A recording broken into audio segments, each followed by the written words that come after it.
Assalamualaikum warahmatullahi wabarakatuh. Kembali lagi di Snack Bocil Indonesia. Di video kali ini saya akan menjawab komentar-komentar ya dari teman-teman. Sebelum lanjut, perkenalkan nama saya Bang Pindeng dari Sales Motoris Indonesia.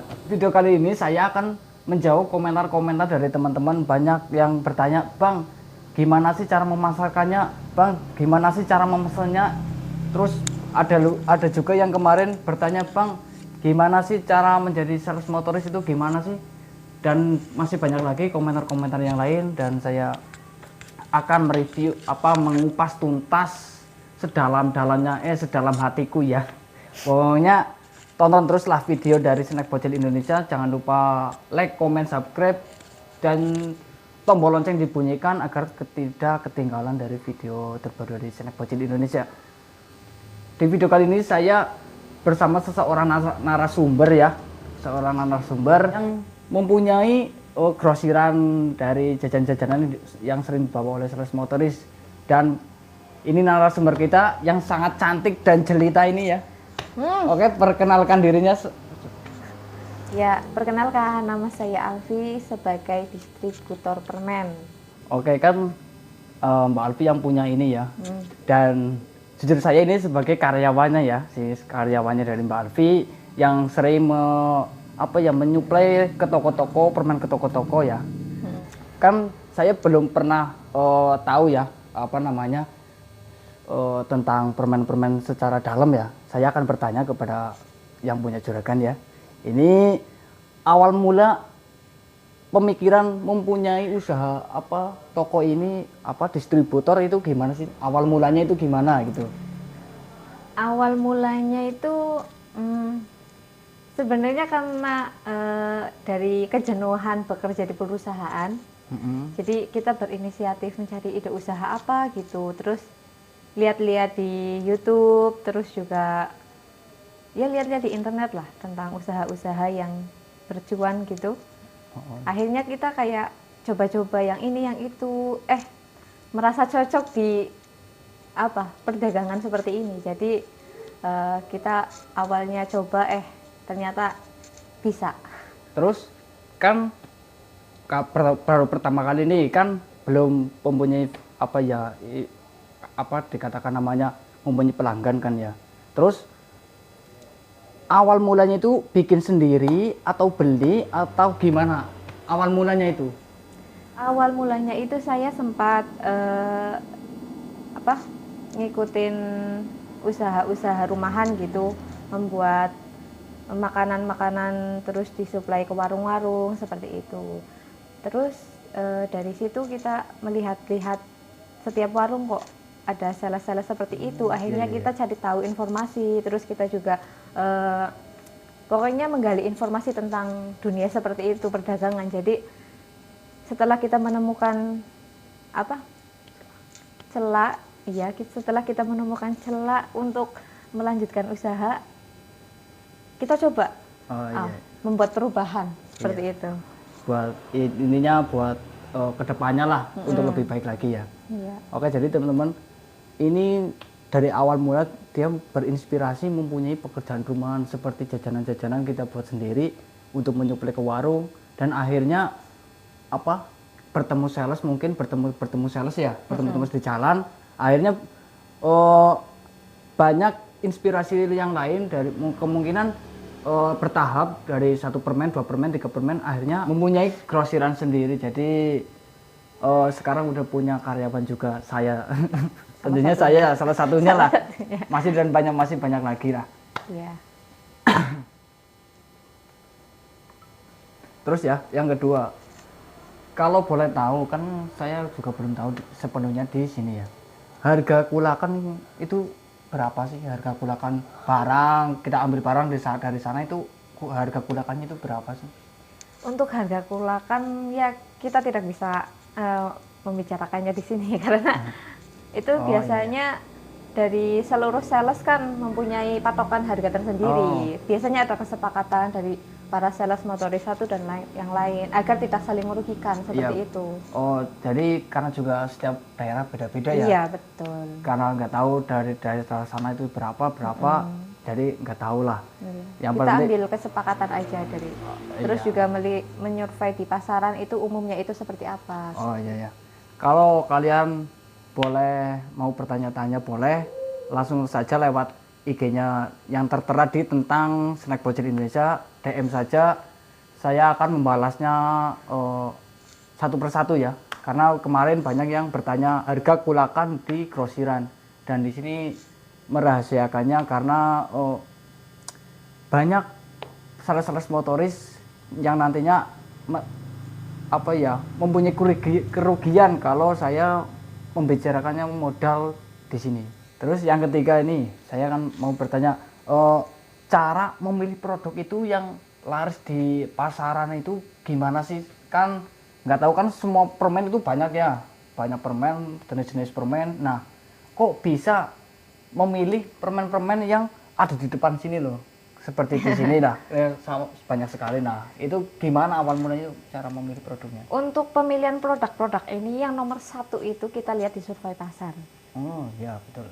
Yang kedua kita itu sekarang kan media sosial itu banyak Iya, ya. betul. Yang namanya viral-viral itu kan banyak. Kita manfaatkan yang seperti itu. Yang sedang viral di TikTok atau apa itu kita sangat membantu kita untuk memilih sebuah produk. Karena produk ini kita kan nomor satu ketertarikan. Iya, Ketertarikan betul. dari konsumen. Iya, Iya, jadi kita melihat ke pasaran, terus juga kita melihat di sosial media ini barang-barang yang sedang unik. Jadi kita ambilnya dari situ. Oh, jadi teman-teman cara memilih produknya itu mensurvei ya pasaran-pasaran yang di sana. Modal itu sampai berapa? Untuk modal dari awal kisaran disebutkan ini nominalnya. Iya. Berapa? Mungkin sekitar di atas 60-an, 60 juta. Kalau sampai sekarang ya sudah tidak terhitung, maksudnya kan bertahap gitu ya, bertahap. Ya. Mungkin berawal dari 60 terus kita kan ada keuntungan kita langsung langsung menambah Iya, stok betul. itu dari hasil penjualan. Jadi ketika permen yang kita bawa semisal yang di depan ini kita bawa toko udah mulai merasakan bosan. Jadi kita membeli lagi permen-permen yang lebih menarik lagi ya. Udah berapa tahun, berapa lama berdirinya dari awal merintis yang katanya tadi membuat jajanan-jajanan sendiri, terus sampai sekarang ini berapa tahun kalau boleh tahu? Kalau dari nol, dari awal benar-benar awal itu sekitar 2 tahunan. Oh, udah lumayan lama ya. Jadi awalnya kita itu apa ya? Nggak kebayang mau punya grosiran sendiri itu nggak terbayang karena kita awalnya itu modal nekat karena kita ingin ada perubahan dalam hidup, jadi kita nekat untuk berubah. Alhamdulillah jadi seperti ini. Gini ya teman-teman, udah kita dengar sendiri ya, pokoknya jangan pernah menyerah. Setiap usaha pasti ada hasilnya, yang penting pertama itu niat, terus jangan pernah memikirkan namanya keuntungan dulu. Yang penting kita jualan lancar, baru di kemudian hari ada yang namanya keuntungan. Nah, keuntungan itu sendiri pun kita bisa manfaatkan buat modal lagi, tambah apa lagi. Terus juga kalau mungkin ada pemikiran yang lain, pengen usaha-usaha yang lain bisa juga dikumpulkan buat usaha-usaha yang lain, mungkin bisa bercabang. Untuk karyawannya sendiri sekarang alhamdulillah sudah punya 8. Oh, ya, banyak ya. Berawal dari keliling sendiri, terus sekarang sudah punya 8 karyawan. Ya, dibilang karyawan sih sebenarnya enggak, karena apa? Karena menjadi sales motoris di sini itu tidak mempunyai patokan gaji, karena keuntungan mereka dapat sendiri dari hasil kanvas itu. Oh, dari penjualan produk yang dibawa ya. Jadi sales motors itu kan datang ke sini, mereka menyetok barang, yang mau dibawa kanvas itu berapa. Nanti hasil penjualannya itu kan keuntungannya mereka ambil sendiri. Jadi saya hanya memberikan barang, terus juga mempunyai harga yang bisa saling menguntungkan antara saya dan juga para sales gitu. Jadi tidak ada patokan 1 bulan dapat berapa, itu enggak. Ada ya. Itu per hari. satu sales udah mendapatkan cuan ya. Iya, jadi itu keuntungannya sales itu per hari. Oh, iya. Per hari tergantung dia itu Berangkat dapat apa menjual tidaknya? dapat menjual berapa Oh, seperti dapat itu. menjual. Keuntungannya bisa dia Di sendiri. kita sendirinya ya, Iya, pokoknya betul. kita mendapatkan berapa dari kita sendirinya. Paling kalau misalnya penjualannya kok lagi, waduh ini lagi ramai, dapat banyak, ya ada bonus sedikit dari saya. Gitu. Oh, iya. Oh, nah gitu teman-teman, karyawan itu sangat banyak ya, 8 termasuk saya sendiri ya. Jadi cara kerjanya itu datang ke sini terus lalu ambil apa permen-permen apa yang mau dibawa, terus dah di sini Mbak Alfi lah yang mau menyatet barang yang mau dibawa apa ya, nyetok, ditulis, terus ketika pun udah pulang lalu di absen kayak anak SD, kayak anak SD ulang. gitu ya, stok SD lah, apa stok SD, Stok ulang. di stok ulang gitu. Jadi apa aja yang sisa, terus apa aja yang laku kan nanti ketahuan apa ya, ketahuan. Nah dari situlah kita mendapatkan gajian yang sebenarnya dari sini. Terus cara mencari agen kan di sini juga banyak agen ya, banyak agen di daerah-daerah sini. Nah terus kok bisa memilih agen yang mungkin jauh atau dekat? Nah itu gimana sih cara memilih agen yang tepat gitu, gimana sih? Kalau untuk memilih agen, nomor satu pasti itu harganya. Kita banding-bandingkan iya, antara agen 1 dan 2, mana sih yang bisa dapat kita ambil keuntungan lebih banyak, seperti itu. Jadi kita tidak asal pilih ya. Kita survei dulu, oh di sini ada agen besar, oh kita masuk, kita tanya-tanya, ini harga ini berapa. Terus nanti kita bandingkan dengan agen yang lain, mana yang bisa mana yang harganya itu lebih terjangkau untuk dapat bisa mengambil keuntungan yang lebih, seperti itu. So meskipun 1.000 pun dibanding-bandingkan gitu? Iya, jangankan 1.500 juga kita bandingkan. Karena apa? Kita juga memikirkan keuntungan untuk sales juga, karena kita kan tidak menjual langsung. Oh iya betul. Iya. Terus cara mencarinya di internet apa di kata-kata orang apa atau gimana gitu? Yang pertama itu iya cari di internet. Terus yang kedua kita kan punya kenalan-kenalan gitu ya. Waktu kita lagi kulakan gitu, kita tanya, ih mas, ada tuh di sana seperti itu. Biasanya kita itu saling berbagi informasi. Oh, iya. Ketika kita lagi di agen itu bukan cuma berbicara tentang permen lagi viral atau apa, kita juga bertanya-tanya, oh di sana ada agen, coba dicek harganya masuk apa enggak, seperti itu. Jadi berbagi informasi antara sales juga di sana. Oh jadi teman-teman gini, dari yang saya dapatkan kesimpulannya itu ketika Mbak Alfi ini ketika cari agen itu mendapatkan yang awalnya itu dari internet ya, karena internet itu kan luas, sangatlah luas, seluas samudra. Nah, dan juga ketika kita mencari yang namanya agen, nggak satu orang, mesti sebanyak-banyaknya sales motoris itu datang ke situ terus berbagi informasi di mana barang yang setiap itu ready, terus harga kulakannya itu sangat ya murah lah, mungkin bisa dibanding-bandingkan dengan yang lain gitu. Untuk mencari grosiran kita perlu membutuhkan grosiran nggak cuma satu, bisa saja 5. Karena apa ya, kita itu karena buat membanding-bandingkan dengan grosiran yang ini, mungkin grosiran ini lebih mahal apa lebih murah dibandingkan yang ini. Jadi bisa menentukan lah kita mau beli di mana. Ya memang setiap grosiran enggak semua komplit ya. Bisa saja kita beli permen ini di sini, oh di sana ada yang lebih menarik, mungkin bisa ke grosiran yang lain untuk mencarinya. Cara menentukan harga itu gimana sih buat para sales gitu? Oh, untuk harga dari saya ke sales, itu biasanya kita itu berbincang juga sama teman-teman ya dari distributor lain, memberikan keuntungan ke sales berapa. Itu kita biasanya sharing sama teman-teman. Soalnya kan kalau misalnya mengambil keuntungan terlalu banyak juga kan sepertinya juga ya. Iya, kita kan harus saling menguntungkan satu sama lain. Jadi biasanya itu terpatok dari itu kesepakatan antara distributor. Terus untuk menentukan harga menentukan harga itu ke toko itu kok bisa, ini kan ecerannya itu kan 2000, kita jual ke warung itu 80. Nah, kok bisa 80, kenapa nggak 75 atau berapa gitu? Untuk menentukan harga dari sales ke toko-toko seperti itu, Iya. kita itu terkadang yang jadi pertimbangan kita itu, oh ini misalnya udah tahu harga ecerannya itu per item 2000 misalnya ya. Nah itu dihitung isinya berapa, totalnya kan dapat totalnya itu semuanya itu berapa satu toplesnya. Iya. Nah terus kita ambil harga buat sales itu udah dipertimbangkan dari dia itu dapat keuntungan bisa ngebuat balik modal enggak itu.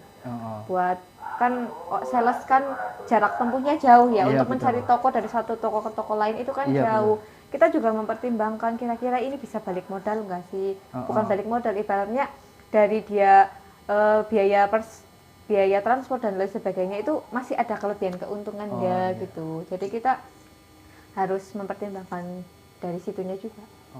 Jadi ibarat kasaran ini ya, kalau buat para sales itu jual ke warung itu 80, di jalan kita pastinya lapar, yang namanya lapar itu hal biasa ya. Jadi buat makan, buat bensin, terus buat minumnya juga. Nah, ada lebihnya apa tidak kalau kita menganpas keuntungan dari setiap harinya, itu ada lebihnya apa tidak gitu. Jadi udah dipertimbangkan dari awal untuk menentukan harga ke toko ya. Terus susah senangnya itu gimana sih ya? Kan saya belum pernah merasakan menjadi yang namanya distributor ya. Nah, susah senangnya itu apa yang udah dirasakan selama ini? Untuk susahnya dulu ya. Susahnya itu ketika kita bertemu dengan sales-sales yang harganya itu jauh di bawah. Kalau di atas masih bisa kita manfaatkan, tapi kalau ada sales lain yang menjual merubah harga tapi lebih bawah, itu buat kita itu sebuah apa ya, kayak aduh, takutnya itu ada pelanggan kita yang kemasukan sales yang itu harganya dari bawah, itu kan jadinya ke kitanya itu rugi loh. Soalnya oh ini kok berarti kan kita terlihat kayak menipu ya? Bukan menipu, seperti apa ya, memberi harga yang mahal seperti itu lah. Kan kadang ada toko yang misalnya udah nyaman dengan kita tapi dia didatangi oleh sales yang lain. Iya, memberi harga yang di bawah kita, kan bisa langsung berpaling seperti itu. Kalau dari awal selisih harga pun dihitung ya. Jadi buat para toko pun kalau selisihnya itu mungkin 500 ataupun 1000, pasti tetap milih yang sales yang itu ya, yang jualnya karena setiap toko kan pasti melihat keuntungannya lebih banyak kan? Iya betul. Iya. Terus kalau kadang juga misalnya toko-toko yang itu apa ya namanya? Oh iya, selain bentrok harga di pasaran, itu juga ada tantangannya juga ketika hujan. Iya, hujan yang pastinya. Karena sales motoris itu kan bawa barangnya itu banyak ya. Iya. Ketika hujan ya otomatis, aduh, ini kalau berangkat pun juga kehujanan, kalau nggak berangkat ya dapat untung kan, seperti itu. Betul. Karena sales kan keuntungannya dari dia bisa jual perharinya kan. Iya. Mau dipatok mau dapat berapa, kalau pengen dapat banyak, oh dia itu harus rajin-rajin menganpas. Harus rajin menganpas. Misalnya biasanya 3 toko itu, kalau misalnya ingin keuntungan lebih banyak itu ditambah beberapa toko lagi, dan mencari toko-tokonya itu salesnya itu sendiri-sendiri. Iya. Saya juga nggak tahu tokonya ada di mana karena mereka itu nyari sendiri. Iya. Terus nah senangnya itu gimana itu? Kalau kesenangannya itu di dunia perdagangan itu kan dari diri sendiri ya, tidak terikat dengan apa perusahaan atau apa, kita itu jadi punya kesibukan sendiri jadinya ya. Intinya kita jadi punya kesibukan, terus juga kita itu kan bebas dalam artian tidak ada jam kerja kan. Maksudnya kita hanya mengontrol dari para sales ya. Iya betul. Oh, jadi keuntungan kesimpulannya susah dukanya Mbak Alfi itu sangatlah banyak. Kalau dukanya itu yang saya rasakan juga apa di musim hujan. Di musim hujan apa kalau di musim hujan kita nggak bakalan berangkat, dan semoga ya bisa membeli kendaraan yang rodanya 4 ada atapnya ya. Amin. Biar tidak kehujanan, dan senangnya itu apa nggak terikat kontrak-kontrak perusahaan. Jadi dari diri kita yang mengatur semuanya. Mungkin ada pertanyaan dari Mbak Alfi ke saya maupun apa dari. Kalau pertanyaan dari saya itu sebenarnya saya itu penasaran. Oh iya, Penasarannya karena saya itu kan hanya diam di rumah ya. Iya. Aku itu penasaran loh. Di pasaran, di lapangan itu kalian itu ke toko-toko itu seperti apa, bertemu dengan orang-orang seperti apa, cara menghadapi lah ya. Cara menghadapi toko-toko yang Rewel. misalnya minta turunin dong harganya ini, itu seperti apa? Penasaran gitu cara kerjanya kalian di lapangan itu seperti apa? Oke. Ini tips ya buat para sales motoris yang pemula ya. Oke ya.